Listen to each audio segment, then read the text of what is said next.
fois les services WDS installés et configurés, nous pouvons créer les images de démarrage et de capture. Dans cette partie, il sera nécessaire d'insérer le support contenant l'OS de Windows dans le lecteur CD du serveur. Nous retournons sur la console des services de déploiement localisée dans le gestionnaire de serveur onglet Outils.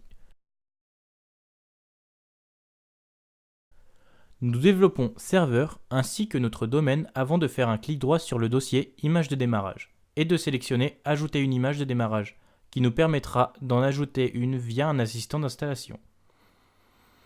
Nous cliquons sur le bouton Parcourir pour aller chercher le fichier boot.wim qui se trouve dans le dossier source du CD de notre OS et qui nous permettra à terme de booter en mode PXE.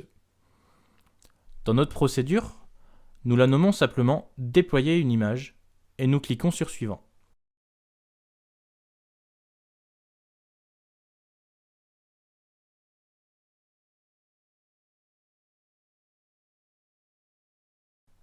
L'image de démarrage se crée alors.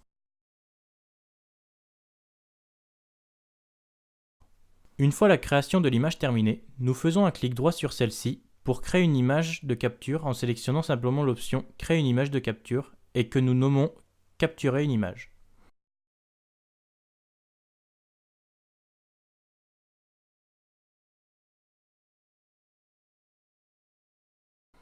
Puis nous parcourons les fichiers afin de spécifier l'emplacement de cette image qui sera située dans C2. Remote install boot x64 image et nommée capture.wim.